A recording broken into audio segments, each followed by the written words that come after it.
Those of all the departed who lost their lives in the Omala local government area of Kogi State through banditry, through herdsmen, and farmers' clashes, rest in perfect peace. The Senate mourns yet again, and this time it's over the killing of about 500 citizens in Omala local government area of Kogi State in separate attacks by herders. A minute silence was made in line with prayers by Senator Issa Jibrin, where he also called for humanitarian assistance to enable. Aware that Omala local government has been under recurring attacks by gunmen, leading to killings and destruction of properties and farmlands, thereby rendering many homeless with no means of sustenance.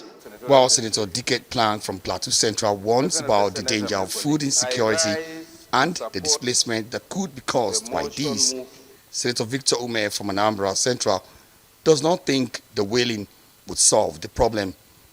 He wants a much decisive step that will tell the herders in clear terms that they are in business just like everyone else. Mr. President, I feel gravely concerned that our inability to rein in herders' activities in Nigeria has been responsible for this recurring loss of lives and destruction of properties. Let us look for a way of making it illegal for anybody to carry cattle around the country. They should be able to build ranches. This is what I'm saying. Senator Adam Oshiomhole wonders if Nigeria was going to accept the minute silence as a way of life and refuse to rein in herders who he says have also wreaked havoc in his own village of Iyamo in Edo State. Nigeria farmers are unable to go to work.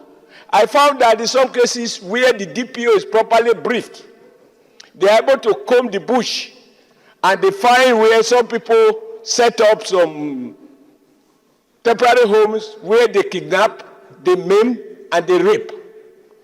These people are visible. And sometimes I wonder if somebody likes the will to deal with them. While some lawmakers, including Senator Ahmed Lawal, equate the business of cattle rearing to banks and electricity companies and seeks for some form of government support for livestock farming.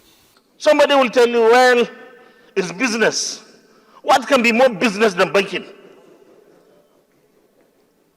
As a government, we gave banks the opportunity, some of them will steal money, and today we are neck deep in AMCON. This industry, the livestock industry, Mr. President, distinguished colleagues, is a major industry. We have to have a way, and I like the idea of conducting a national summit. Senator Titus Zam from Benue Northwest thinks Lawal's submission is an indirect way of justifying the actions of the herders. And when we begin to justify that by saying other institutions, other people have misconducted themselves, but government has supported them in one or other, then we are indirectly justifying the killing of innocent people by those who engage in such acts. A final push by Senator Mohammed Mongunu from Borno North for the establishment of new grazing routes for herders was roundly rejected. In another motion, the Senate also condemns killings in Udupani local government area of Cross River State over a boundary dispute with neighboring community in Abia State. The Senate then called on the Inspector General of Police to wade in and ensure better security of lives and property in the affected areas. Omo Bazwai, Arise News.